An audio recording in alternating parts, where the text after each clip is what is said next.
kamu lakukan di tanah airmu, engkau akan mendapatkan balasan ketika engkau pergi haji. Banyak yang terjadi. Coba kamu tanya sama orang-orang yang pernah haji, apakah mereka mendapatkan balasan setimpal ketika apa yang mereka lakukan di tanah air mereka? Ini tanah haram, bukan tanah sembarangan, saudara-saudara. Di situ terletak di Makkah. Inna awwala baitin wudi'a lin-nas di Makkah. Sesungguhnya rumah pertama yang diletakkan oleh Allah bagi umat manusia adanya di Makkah. Makkah itu Makkah. Apa itu? Yaitu Ka'bah. Yang dimana dalam hadis qala Rasul, la tusaddur rihal illa ila thalatha masajid. Masjidil Hada, wa Masjidil Haram, wa Masjidil Aqsa. Tidak ada bepergian yang lebih utama selain pergi ke 3 masjid. Masjidil Hada, masjidku ini, Masjid Nabawi, wa Masjidil Haram, dan Masjidil Haram, wa Masjidil Aqsa, dan Masjidil Aqsa. Dalam hadis yang lain, salatun fi Masjidil Hada afdal min mi'ati alfi salatin. Salatun fi Masjidil Hada afdal min alfi salatin fi ma siwahu. Salat di masjidku ini lebih utama daripada 1000 kali salat di masjid-masjid yang lain, yaitu Masjid Nabawi, illa Masjidil Haram, kecuali Masjidil Haram. Salatun fi Masjidil Haram afdal min mi'ati alfi salatin fi ma siwahu. Salat di Masjidil Haram di Makkah itu 100.000 kali lebih utama daripada salat di masjid-masjid yang lain. Ketahuilah wahai saudara-saudara, di Makkah setiap hari turun 120 rahmat. Tiap hari berapa rahmat yang turun? 120 rahmat turun di Ka'bah tiap hari. 60 rahmat bagi orang-orang yang tawaf. 40 rahmat bagi orang-orang yang sholat langsung menghadap Ka'bah. 20 rahmat untuk orang-orang yang memandang Ka'bah. Cuma mandang Ka'bah saja dapat 20 rahmat, saudara-saudara. 120 rahmat tiap hari turun. 60 untuk orang yang tawaf, 40 untuk orang yang sholat, 20 untuk orang yang memandang Ka'bah. Oleh karenanya engkau tamu-tamunya Allah. Ketika engkau datang ke Makkah, yang nyambut kamu adalah malaikat. Malaikat peluk kamu, malaikat cium kamu. Dalam hadis, apa kata Rasulullah? Para orang-orang yang berhaji, mereka adalah tamu-tamunya Allah. Maka ketika mereka berkata, ya Allah ampuni aku, mereka minta ampunan, Allah ampuni dosa mereka. Mereka minta taubat, aku terima taubatnya. Mereka minta hajat, aku kabulkan hajatnya. Karena mereka tamuku, apapun yang mereka minta akan aku beri, kata Allah Subhanahu wa ta'ala. Jadi kamu jadi tamunya Allah, bersihkan kau punya hati, bersihkan kau punya niat. Nafkah, rezeki yang kamu bawa harus nafkah yang halal, harus rezeki yang halal. Jangan dari nafkah yang haram. Ada 2 kelompok kelak ketika mereka pergi haji. Kelompok pertama, ketika mereka bertalbiyah, labbaik Allahumma labbaik, labbaik Allah syarika laka labbaik. Malaikat menyeru, hajimu diterima, hajimu mabrur, panggilanmu diterima, seruanmu diterima. Kenapa? Karena rizkimu halal, nafkahmu halal, bekalmu halal, niatmu bagus, niatmu baik. Tidak kamu keluar dari tanah ini kecuali dapat rahmat dari Allah. Kelompok yang kedua, mereka bertalbiyah, labbaik Allahumma labbaik, labbaik Allah syarika laka labbaik. Tiba-tiba terdengar seruan, panggilanmu ditolak, seruanmu ditolak, hajimu ditolak. Kenapa? Nafkahmu haram, bekal yang kau bawa bekal haram. Kamu datang haji dari hasil mencuri, uangnya dari hasil korupsi, uangnya dari hasil mencuri, dari hasil korupsi, dari hasil merampas haknya orang, dari hasil melebihkan timbangan, dari hasil menyusahkan orang. Hajimu ditolak. Tidaklah kamu pulang kemari, tidaklah kamu pulang dari sini kecuali hanya mendapatkan kemurkaan dari Allah Subhanahu wa ta'ala. Oleh karenanya saudara-saudara yang mau pergi haji, luruskan kau punya niat, pasang kau punya niat. Kamu punya uang, mampu untuk pergi haji, cepat-cepat berangkat dalam hadis dalam hadis qudsi. Apa kata Allah? Seorang hamba, aku berikan dia keluasan tenaga. Dia punya tenaga, mampu, kuat, sehat. Aku beri dia juga keluasan harta. Punya uang, punya nafkah, punya belanja. Cukup dia untuk pergi haji. 5 tahun berlalu dalam kecukupan jasad, 5 tahun berlalu dalam kecukupan harta, tapi dia tidak kembali kepadaku. Maksudnya 5 tahun berlalu dalam keberadaan harta, 5 tahun berlalu kamu banyak uang, selama 5 tahun mampu pergi haji, tapi nggak pergi. Apa kata Allah? Maka kamu tidak akan mendapatkan rahmatku. Yakni apa? Kamu akan mendapat murka Allah Subhanahu wa ta'ala. Nah, adapun bagi kalian yang belum mampu, yang belum mampu jasad, yang belum mampu uang harta untuk pergi haji, niatkan dari sekarang. Ya Allah, saya niat kalau saya punya uang saya mau pergi haji.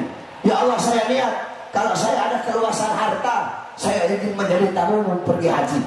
Tiba-tiba kamu mati dalam niat tersebut, kamu mendapatkan pahala haji walaupun kamu tidak haji.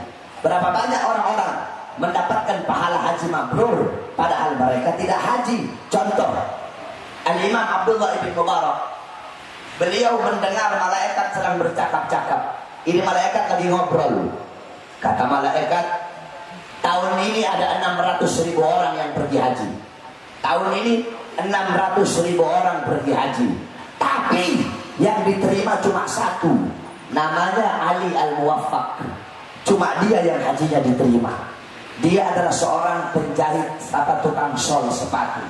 Abdullah bin Mubarak heran, 600.000 orang pergi haji, tapi cuma satu yang hajinya mabrur.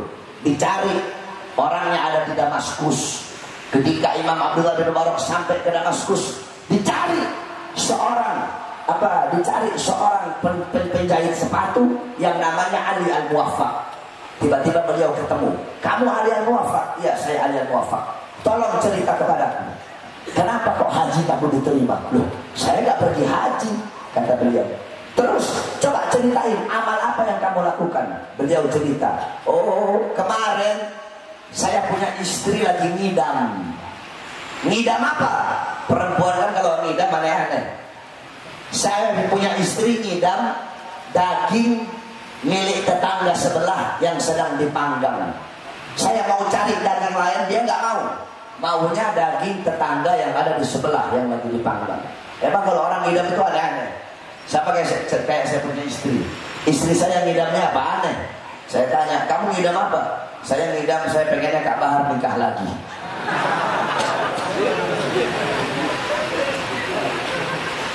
Akhirnya pergi Imam Ali Al-Muwaffaq ke tetangganya. Imam Ali bilang, saya mau beli, kamu punya daging. Oh maaf, daging ini gak dijual. Tapi istri saya ngidam, tolong. Wahai Syekh, bagi kamu daging ini haram, bagi saya daging ini halal. Emang kenapa? Ini daging adalah bangkai keledai. Kamu orang mampu, bagi kamu ini daging adalah haram.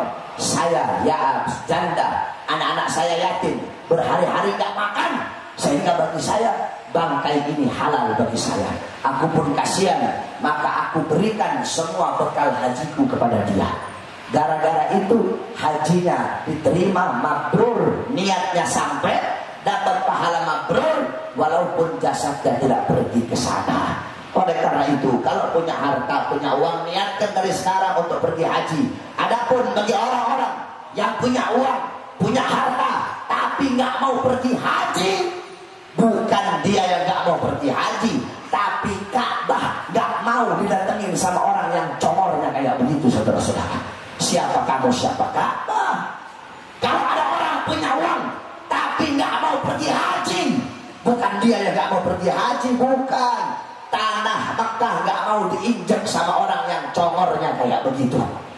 Kalau ada orang punya uang tapi nggak mau pergi haji, bukan dia nggak mau pergi haji.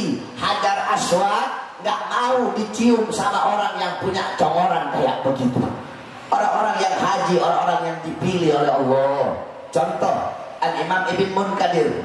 Al-Imam Ibn Munkadir, beliau haji 33 kali. 33 kali haji, 33 kali wukuf. Ketika sedang wukuf di Arafah, wukuf yang ke-33, tiba-tiba beliau berdoa, ya Allah, wukufku yang pertama untuk menggugurkan rukun hajiku. Wukufku yang kedua, aku hadiahkan pahalanya untuk bapakku.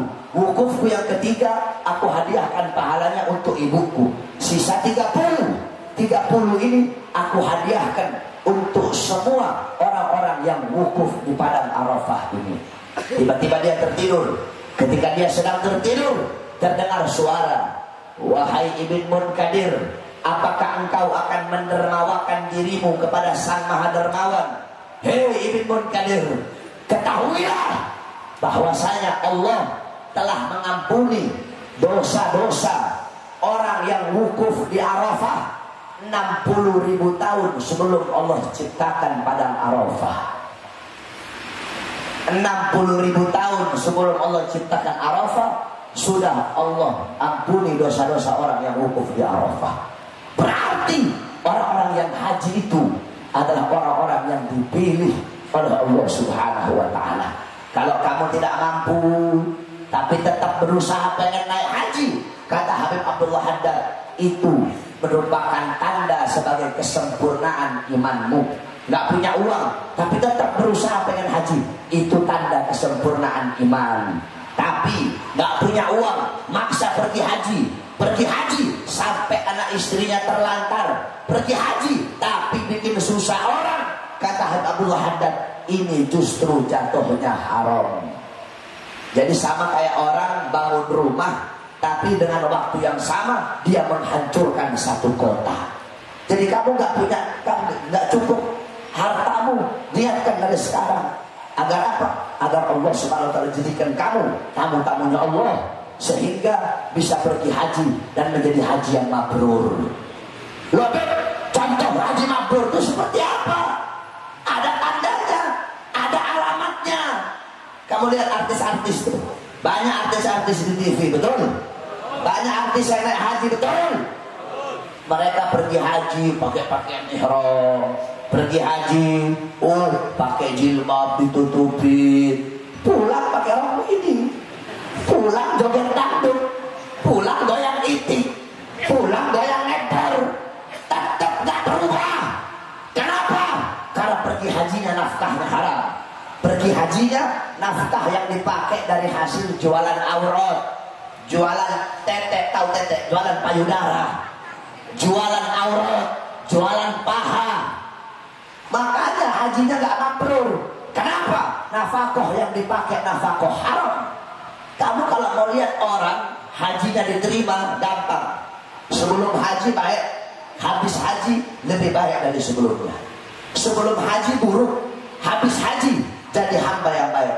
Yakni apa? Bertambah ketaatannya, al-barakah, berkah. Nih banyak orang Banjar, orang Madura suka ngomong berkah. Dikit-dikit minta berkahnya, minta berkahnya. Berkah itu apa?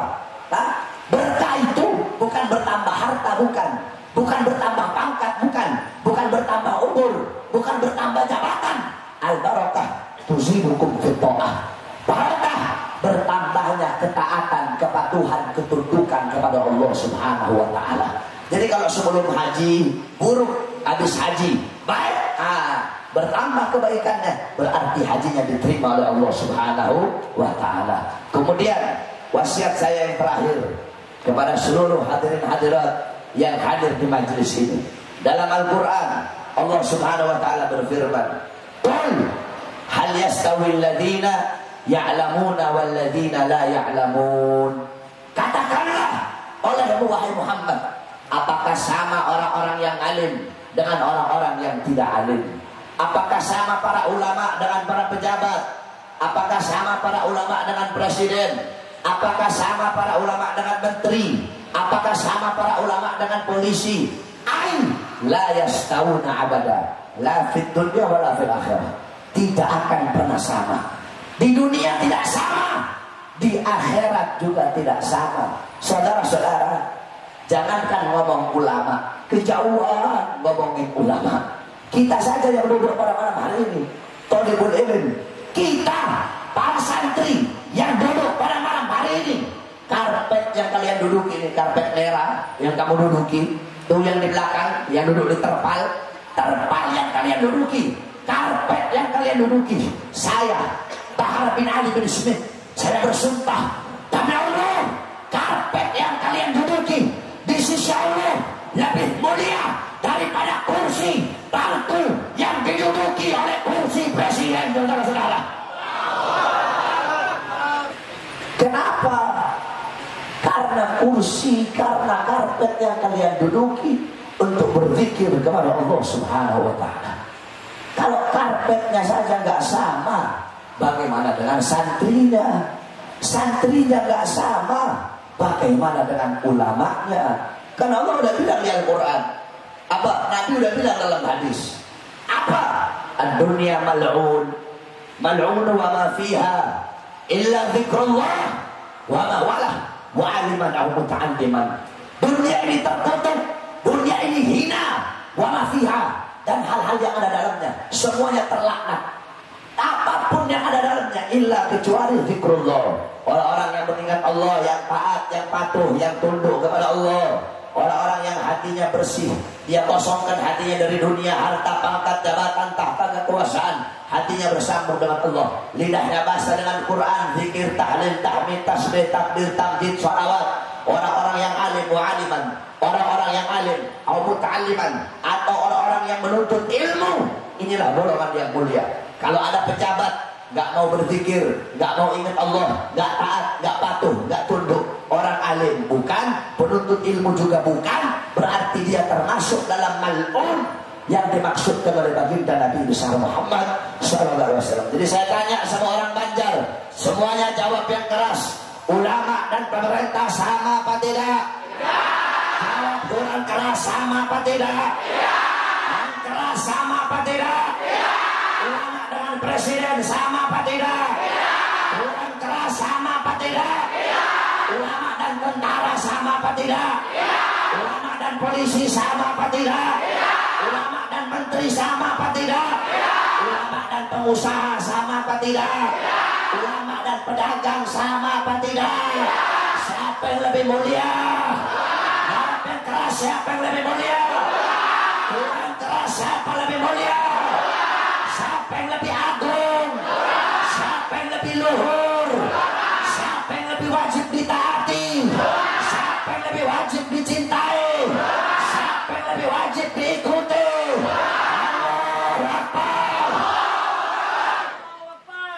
Ulama, saudara-saudara, makanya ulama itu gak sama.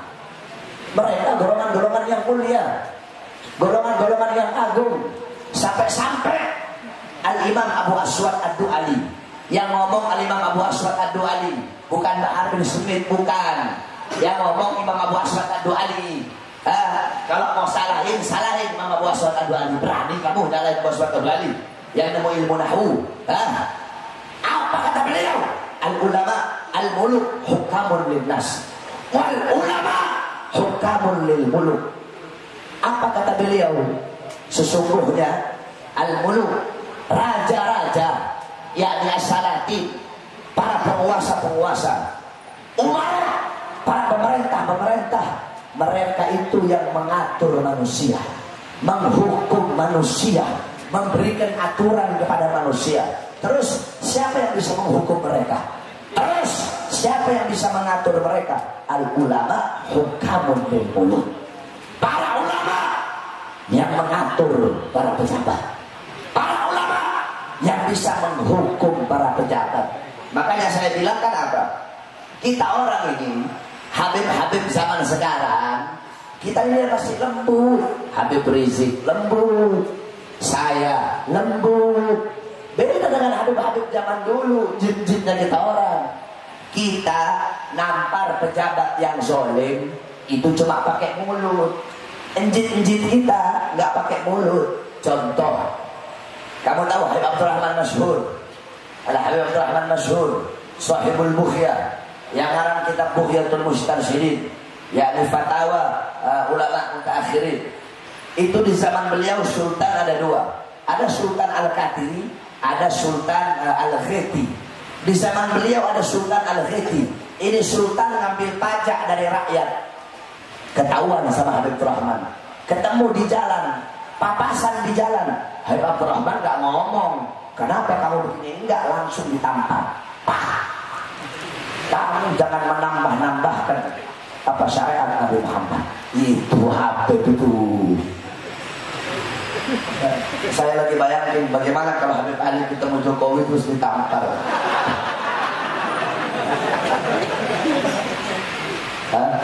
Saya lagi bayangin gimana kalau saya ketemu Jokowi terus kau.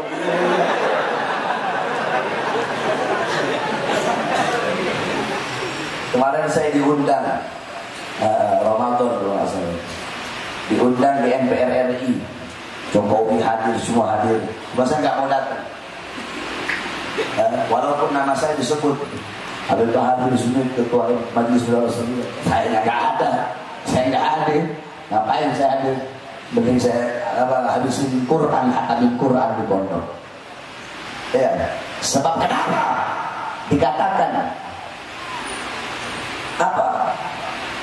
Khiyarul umara, khiyarul umara alladzina ya'tunal ulama. Ingat kan? Ayo semua ikuti saya. Khiyarul umara, khiyarul umara, sebaik-baiknya pemerintah, alladzina, pemerintah yang ya'tunal ulama, mendatangi para ulama,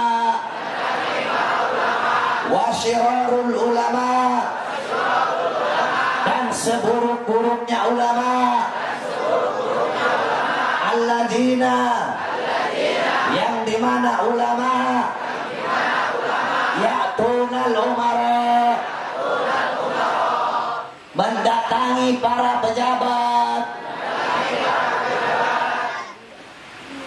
Sebaik-baiknya pejabat-pejabat yang mendatangi ulama, seburuk-buruknya ulama-ulama yang mendatangi pejabat.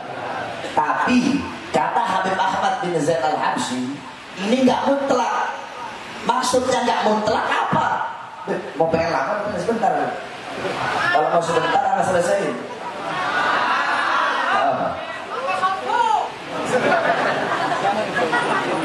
Itu ceramah ini sampai subuh.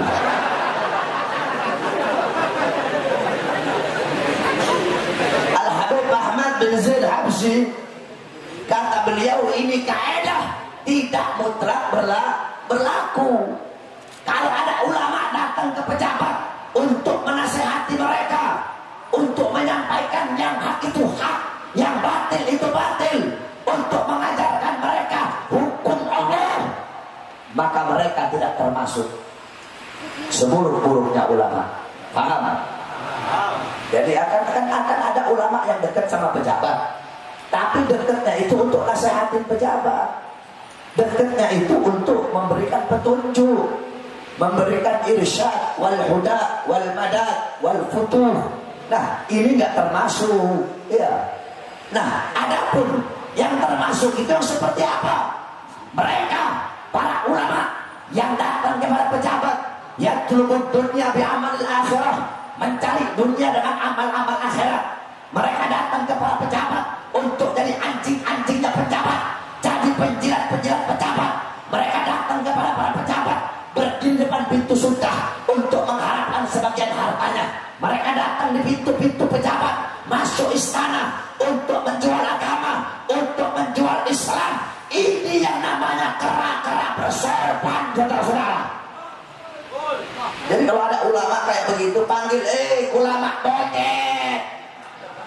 Ada guru begitu, guru bocet. Ada kiai begitu, kiai bocet. Ada habib begitu, habib bocet. Kalau datang ke pejabat untuk mencari dunia, kalau datang ke pejabat untuk mengharap sebagian hartanya, kalau datang ke pejabat untuk menjual agama. Tapi kalau datang ke pejabat untuk memberi nasihat, memberikan petunjuk, ini tidak termasuk. Justru ini ulama yang berani dan tegas serta bagus. Nah, sebaliknya khiyarul umara, sebaik-baiknya pejabat, pejabat yang datang kepada ulama. Cuma datangnya bukan kampanye, datangnya bukan cari muka, datangnya bukan untuk agar dipilih, datang ikhlas. Ya Habib Ali Baiti arsyidna ahdina a'tina ilm. Ya Habib berikan aku petunjuk, ya Habib berikan aku nasihat, ya Habib berikan aku ilmu. Datangnya seperti ini. Inilah pejabat-pejabat yang baik. Dulu ada seorang ulama di zaman Sultan Malik Shah. Ketika itu Sultan Malik Shah, beliau bilang sama orang alim, saya lupa namanya, ya Syekh, kenapa kamu tidak mendatangiku? Apa jawab beliau? Aku tidak mendatangimu karena aku ingin engkau menjadi sebaik-baiknya pejabat ketika engkau mendatangi ulama. Aku tidak mendatangimu karena aku ingin menjadi sebaik-baiknya ulama dan tidak mendatangi pejabat. Jadi ulama ada dua. Ada ulama su, kera-kera bersorban, yang jualan agama, yang jualan Islam, bukannya menghidupkan Islam, tapi cari hidup dalam Islam. Ya, bahkan ada partainya hijau, lambangnya Ka'bah. Ada partainya hijau, tapi partai semangka, luarnya hijau, dalamnya merah. Saudara-saudara, saya tanya, banyak tidak? Banyak tidak? Banyak tidak orang-orang munafik? Banyak. Makanya taat sama ulama, ikutin para ulama. Nah, saudara-saudara, Nabi Adam pernah berwasiat kepada anak-anaknya. Apa wasiatnya? Idza aradtum fi'la syai'in faqaddimu thalathata asya. Wahai anak-anakku, kalau kalian ingin melakukan suatu pekerjaan, hendaklah dahulukan 3 perkara. Apa itu? Yang pertama, istasyirul akhyar, bermusyawarah dengan orang soleh, bermusyawarah dengan orang baik. Inilah istasyartul malaikah la asyaru alayya bitarkih. Aku dulu andaikan musyawarah sama malaikat, andaikan minta nasihat malaikat untuk memakan buah khuldi, maka malaikat akan memberikan isyarat kepadaku untuk meninggalkan memakan buah khuldi tersebut. Sayang dulu aku tidak minta nasihat dari malaikat sehingga aku makan dan Allah keluarkan aku dari surga. Jadi Nabi Adam mengajarkan kepada kita, apapun perkara yang akan kita lakukan, hendaknya minta nasihat dari ulama. Habib Ali Baiti, saya punya anak laki-laki, yang bagus kasih nama siapa, Beb? Habib, saya punya anak perempuan, Beb Ali, yang bagus kasih nama siapa? Minta nasihat sama ulama. Nanti Habib Ali jawab, oh, nama yang bagus buat anak pertama, nama yang memakai abad. Yang penting ada abadnya. Abdullah, Abdurrahman, Abdurrahim, Abdul Razak, Abdul Jabbar, Abdul Somad, Abdul Karim. Terus yang sunnah, yang pertama sunnah. Yang kedua, sunnah memberi nama anak dengan nama-nama Nabi. Adam, Idris, Nuh, Saleh, Ibrahim, Ismail, Isa, Yahya, Zakaria, Yusuf. Terus yang ketiga, sunnah memberi nama anak dengan nama-namanya Rasulullah. Muhammad, Ahmad, Toha, Yasin, Mustafa. Dalilnya apa? Dalilnya tasammau bi ismi fala taknau bi kunyati. Bernamalah dengan namaku dan jangan berkunyah dengan kunyahku. Terus sunnah memberi nama anak dengan nama-nama orang-orang soleh, nama-nama sahabat, Usama, kemudian Salman, Abu Bakar, Umar, Utsman, Abdullah, ya. Kasih nama orang-orang soleh, Salim, Zaid. Kemudian kasih nama Maliki, Syafi'i, Hambali, Hanafi. Kemudian kasih nama Ali, Alwi, Ahmad, Abdul Qadir. Kasih nama Jailani, Syadili, Syarbini, Haitami, Muhammad, Ahmad. Sunnah. Terus hukumnya makruh memberi nama anak dengan nama-nama orang fasik. Apa? Tommy, Aleh, Hengki, Ahok. Ini hukumnya terus haram memberi nama anak dengan nama-nama dewa. Apa? Lata, Uzza, Rama, Krishna, Wisnu.